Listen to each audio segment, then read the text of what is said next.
All right, Moose, let's get one thing straight. We've got a gun violence epidemic on our hands, and it's time to do something about it. Tighter restrictions on gun purchases and possession. It's not just a good idea, it's a necessity. We're talking about saving lives here, protecting our communities, and making sure that guns don't end up in the wrong hands. It's common sense, folks. We need to put public safety first, and that means taking a hard look at how guns are being bought and sold in this country. Hold on a sec. You're talking about saving lives and public safety, but you're ignoring the Second Amendment. That's a fundamental right in our Constitution. Tighter restrictions are a direct infringement on that right. And let's be real about the called common sense here.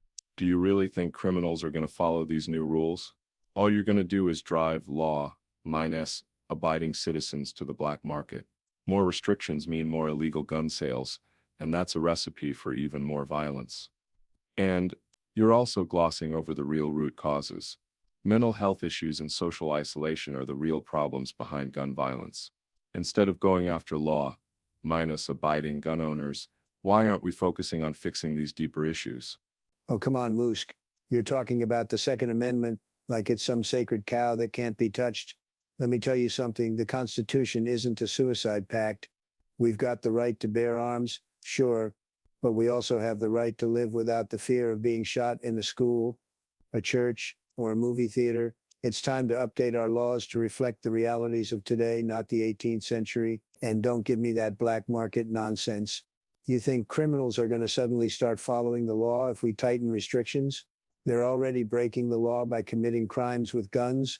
We need to make it harder for them to get their hands on weapons in the first place. As for mental health and social issues, sure, they're part of the problem, but they're not the whole story. We can't just sit back and wait for someone to snap and start shooting.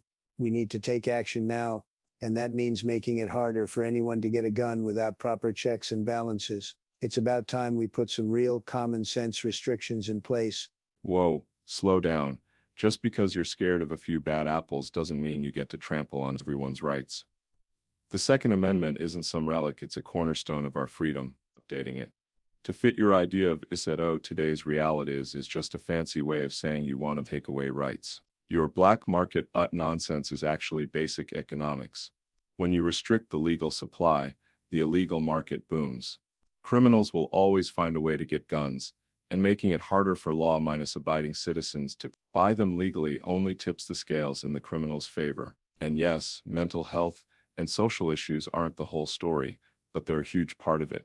You're talking about checks and balances, but what good are they if you're not addressing the core problems?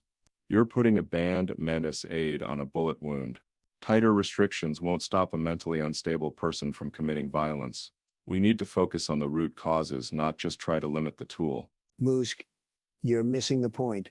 Rights come with responsibilities, and right now we're not doing a good job of balancing those. The Second Amendment isn't under attack.